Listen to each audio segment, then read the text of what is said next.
Alright, hey friends, what's happening, what's shaking, what's going on? Just going to play along with this little jam track here. I got my Reverend Thundergun, and show you how I like to warm up. Just put on one of these YouTube jam tracks.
That's kind of how I like to warm up.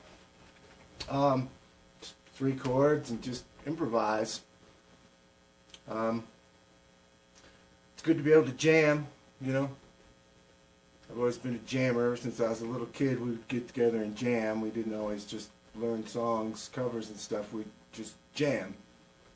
Someone would throw out a few chords, and we'd try and get a groove going, and everybody take turns soloing and stuff like that. I'm glad we did that. I'm glad somehow we knew that that was a good thing to do when we were like 12, 13, 14 years old. We did learn covers and stuff and everything, but it was always hard finding a good singer, so we just found that most of the time we just jammed.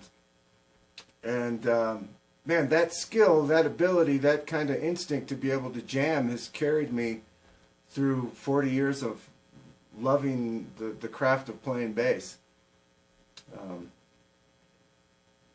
You know, having that freedom to just kind of create a voice and be able to jam out in your own way and with your own bunch of little licks and stuff that you accumulate over the years and then refine into an individual style and player personality. I think that all comes from just jamming. Nowadays you got YouTube and you've got hundreds, if not thousands, of these jam tracks that are all ready-made with all of the other instruments with no bass, and you can just jam along to them and make up bass lines. Tomorrow, if I put this same one on, I probably will play something that's a lot different. You know, it just depends on how I'm feeling. You know, like that thing about like being able to jam is it's kind of a direct reflection of how you're feeling at the time. You know, you're going to jam the way that you feel. So if you're feeling like really joyful and happy, you're probably going to play some joyful, happy shit. If you're feeling kind of, you know, sort of like pissed or whatever, you might be a little bit more playing on the dark side, and more edgy and more, you know, aggressive and stuff like that. Or you know, all points in between.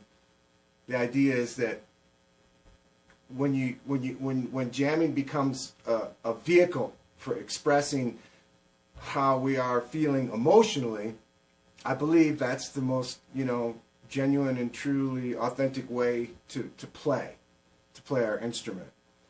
And then you can take that kind of jam mentality, that kind of emotional approach to it, and you can apply it to the way that you play cover songs. And instantly, you will make that cover song your own. Even if you're playing the same notes that the original bass player is playing, it won't be the same. It will be you doing it in putting your kind of fingerprint on it. So, for what it's worth, there you go. I hope the video was helpful. Peace.